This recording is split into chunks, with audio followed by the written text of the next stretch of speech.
வட மாநிலத்தை சார்ந்தவங்க பல பேர் இன்னைக்கு கிட்டத்தட்ட லட்சக்கணக்கில் இன்னைக்கு தமிழ்நாட்டில் இருக்கிறாங்க. அவங்களுடைய பங்களிப்பு தமிழ்நாட்டுக்கு இருக்குது, அதை மறுக்க முடியாது. இது போன்ற சம்பவங்கள் வந்து கண்டிப்பாக இது போன்ற சம்பவம் இது நடந்தது கிடையாது. அப்படி பார்த்தா ஏதோ 1-2 சம்பவங்கள் நடந்திருக்கே தவிர இந்த மாதிரி நடந்தது கிடையாது. இப்படி ஒரு சம்பவம் பொறுத்த வரைக்கும் வன்மையாக கண்டிக்கத்தக்கது. தமிழ்நாடு காவல்துறையும் இது போன்ற சம்பவங்கள் இனியும் மேலும் நடக்கக்கூடாத மாதிரி அவங்க நடவடிக்கை எடுக்கணுங்கிறது என்னுடைய வேண்டும். காங்கிரஸ் இயக்கத்தை சார்ந்த திரு பிரவீன் சக்கரவர்த்தி அவர் தமிழ்நாடு அரசு மீது ஒரு வன்மம் கொண்டு சில கருத்துக்களை இன்னைக்கு இல்லை ஒரு சமீபத்தில் சில கருத்துக்களை தெரிவிச்சிருக்கிறாரு. இப்போ அவர் சொன்ன கருத்து என்னன்னா, தமிழ்நாடு அரசு வந்து கூடுதல் நிதிச்சுமையை உருவாக்கிருச்சு அப்படின்னு ஒரு கருத்து சொல்லியிருக்கிறாரு. நீங்கள் கடன் வாங்கியிருக்கிறோம் மறுக்கல நம்ம, ஆனால் வந்து நீங்கள் பொதுவாக சொல்லுவாங்க டெப்ட் டு ஸ்டேட் ஜிடிபி ரேஷியோன்னு சொல்லுவாங்க. அதாவது மாநிலத்துடைய மொத்த உள்நாட்டு உற்பத்திக்கு வந்து அதுக்கு மாநில கடன் எவ்வளோ இருக்குன்னு சொல்லுவாங்க. அது பொறுத்த வரைக்கும் 2021 அதிமுக ஆட்சியில் பொறுத்த வரைக்கும் கிட்டத்தட்ட 27 விழுக்காடு இருந்து இன்னைக்கு அதோட 26 விழுக்காடு தான், 1% குறைய செஞ்சுருக்கு. அதே நேரத்தில் மாநிலத்துடைய பொருளாதார வளர்ச்சி நீங்கள் பார்க்கும்போது கிட்டத்தட்ட இந்தியாவிலேயே நீங்கள் கிட்டத்தட்ட 11 விழுக்காடு பொருளாதார வளர்ச்சி தமிழ்நாடு பெற்றிருக்கு. இந்தியாவிலேயே அதிகமாக பெரிய மாநிலங்களில் அதிக பொருளாதார வளர்ச்சி பெற்ற மாநிலம் இந்த வருஷம் 2024-25க்கும் 25-26 இந்த வருஷத்து இந்த இதுக்கு பொறுத்த வரைக்கும் இந்த பொருளாதார வளர்ச்சி பெற்றிருக்கு. இப்படிப்பட்ட சூழ்நிலை பொறுத்த வரைக்கும் நீங்கள் கடனை மாத்திரம் சொல்லக்கூடாது. வாங்கின கடன் என்ன பண்ணியிருக்காங்க, எந்த மாதிரி இதில் அவங்க செலவு பண்ணியிருக்காங்க. தமிழ்நாட்டு இந்த மாநிலத்தோட உள்கட்டமைப்பு பல்வேறு மக்கள் சார்ந்த இந்த முக்கியமான திட்டங்களுக்காண்டி அந்த நிதியை பயன்படுத்தியிருக்கிறாங்க. அதே வேளையில் அவர் சொல்கிற மாதிரி நிதி வாங்கிய கடன் கூடுனாலுமே சரி அந்த அந்த உங்களுடைய அது சில வரைமுறைகள் இருக்குது. அந்த வரைமுறைகளுக்கு உட்பட்டு தான் இந்த கடன் இருக்குது. நம்ம பயப்பட வேண்டியதில்லை. இந்த நபரை பொறுத்த வரைக்கும் அவங்க காங்கிரஸ் இயக்கத்தை சார்ந்த மாநில தலைவர் அண்ணா செல்வப்பிறந்தே அதை கண்டித்து அவர் அறிக்கை விட்டுருக்கிறாங்க. அது மட்டுமல்ல தொடர்ந்து கூட்டணிக்குள்ள குழப்பத்தை உருவாக்குற மாதிரி இந்த ஒரு சகோதரர் பிரவீன் சக்கரவர்த்தியுடைய கருத்துக்கள் தொடர்ந்து இருக்குது. கண்டிப்பாக காங்கிரஸ் மேலும் கண்டிப்பாக இதுக்கு நடவடிக்கை எடுப்பாங்கிற ஒரு நம்பிக்கை இருக்குது. நீங்கள் இப்போது தலைவர் வைகோ வந்து நாங்கள் மது நிறுத்துவது கிட்டத்தட்ட இந்த கடந்த பல வருடங்களாக தமிழ்நாட்டில் பொறுத்த வரைக்கும் பூர்ண மதுவிலக்கு தான், அதுதான் தேவை. இன்றைக்கி தமிழ்நாட்டுக்கு தேவையான ஒன்றுங்கிறது தலைவர் சொல்லிட்டு இருக்காரு. இன்றைக்கி அதுக்கு மாற்று கருத்து கிடையாது. நாங்கள் அதே வேளையில் வந்து பொறுத்த வரைக்கும் இப்போது தமிழ்நாடு அரசுக்கு நம்ம கள்ளக்குறிச்சி அந்த சம்பவம் நடக்கும்போது கூட தலைவர் வைகோ வந்து இந்த கருத்தை சொல்லியிருந்தார். பூர்ண மதுவிலக்கு தான் தமிழ்நாடுடைய தமிழ்நாடுடைய பல பிரச்சனை தீர்வுங்கிற சொல்லியிருந்தார்.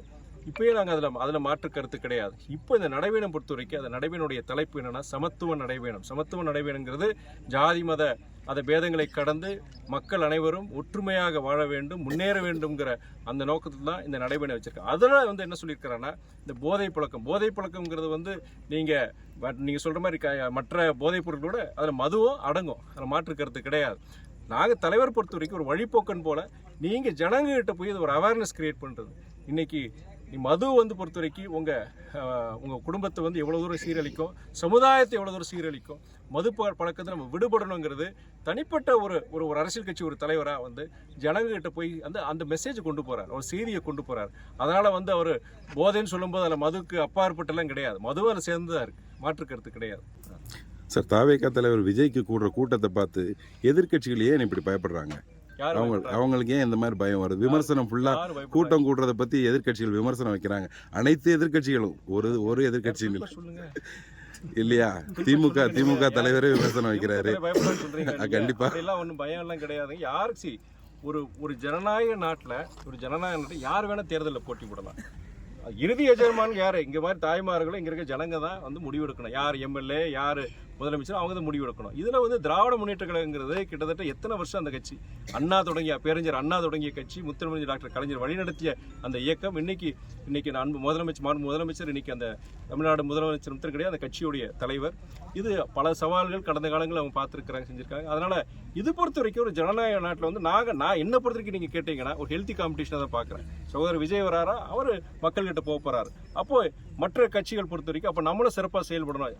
சகோதரர் விஜய்க்குள்ள கூட்டம் கூடுதா, அப்போ நமக்கு என்ன, அவர் சினிமா நட்சத்திரம், அவர் மேலே ஒரு லட்சக்கணக்கான இளைஞர்கள் பார்த்தீங்கன்னா அவர் மேலே ஒரு பற்றுதல் மேலே இன்னைக்கு இருக்கிறாங்க. அதில் மாற்று கருத்தே கிடையாது. ஆனால் அரசியலுங்கிற போது அவர் ஒரு சினிமா மாதிரி கிடையாது. இது வந்து சினிமாங்கிறது 6 மாதம் 1 வருஷத்தில் முடிச்சு நீங்கள் ப்ரொடக்ஷன் முடிஞ்ச பிறகு ரிலீஸ் பண்ணிடலாம். ஆனால் மக்கள் சேவைங்கிறது வந்து தொடர் ஓட்டம் தொய்வு இல்லாமல் நீங்கள் அந்த தொடர் ஓட்டத்தை நீங்கள் போக வேண்டியது இருக்கும். அதில் வந்து வர்ற காலங்கள் தான் அது முடிவு செய்யும். வர்ற காலங்கள் மக்கள் தான் அதை முடிவு செய்யும். விஜய் வந்து சகோதரர் விஜயை பொறுத்த வரைக்கும் நல்லா சிறப்பாக இருப்பாரா, சினிமாவில் மாதிரி நிஜம் இந்த அரசியல் வாழ்க்கையில் ஒரு ஹீரோவாக இருப்பாரா, இல்லை வில்லனாக இருப்பாரா, இல்லை காமெடியாக இருப்பாருங்கிறது வர்ற காலங்களில் சொல்ல முடியும். அதே நேரத்தில் அவர் வரும்போது, அரசியலுக்கு வரும்போது கேட்கும்போது வரவேற்கத்தக்கதை நான் சொன்னேன். நான் ஜனங்கள் தான் முடிவு செய்யணும். ஆனால் அதுக்காண்டி பயப்படுறது கிடையாது. எதுக்கு பயப்படணும்?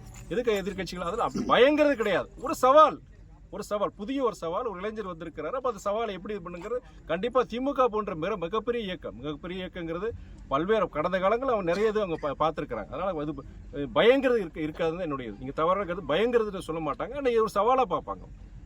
ஒன்றிய அரசு தமிழ்நாட்டுக்கு கொடுக்க வேண்டிய நிதிகள் அது கொடுக்காததுனால கடுமையான ஒரு நிதி பற்றாக்குறை இருக்குது. அதனாலேயே பார்த்திங்கன்னா நிறைய நல்ல விஷயங்கள் செய்ய முடியல.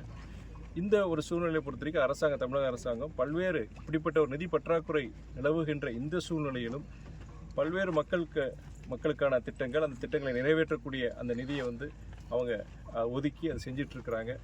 இப்போ அந்த பொங்கலுக்கு கண்டிப்பாக இந்த பொங்கலுக்கு கண்டிப்பாக தமிழக அரசு, தமிழக முதலமைச்சர் அண்ணன் தளபதி அவர்கள் அதுக்குண்டான தமிழ்நாட்டு மக்கள் மீது அக்கறை கொண்டு கண்டிப்பாக அவங்க செய்வாங்க. ஆனால் நீங்கள் சொல்கிற மாதிரி எதிர்கட்சிக்காரங்க அவர் இருக்கும்போது அவர் எதிர்கட்சி தலைவராக இருக்கும்போது ஒரு 5000 ரூபா கொடுத்தாரு, இப்போ கொடுக்க முடியுமாங்கிற கேள்வி அது இன்றைக்கி இருக்கிற நிதி பற்றாக்குறை, கடுமையான ஒரு நிதி பற்றாக்குறை நிலவுகின்ற இந்த சூழ்நிலையில் பொறுத்த வரைக்கும் கண்டிப்பாக அவர் செய்வாருங்கிற நம்பிக்கை எல்லாருக்கும் இருக்குது. ஏன்னா இன்றைக்கி நீங்களே பார்க்குற பல்வேறு திட்டங்களை மக்கள் நல திட்டங்களை அவர் நிறைவேற்றிட்டு இருக்கிறாங்க. தேர்தல் வாக்குறுதியில் கிட்டத்தட்ட 80 விழுக்காடு மேலே வாக்குறுதியில் அவர் நிறைவேற்றிருக்கிறாங்க. கண்டிப்பாக இந்த பொங்கலுக்கு பொறுத்த வரைக்கும் கண்டிப்பாக ஜனங்களுக்கு தமிழ்நாட்டு மக்கள் மகிழ்ச்சின்ற வகையில் அவர் செய்வாங்கன்னு ஒரு நம்பிக்கை.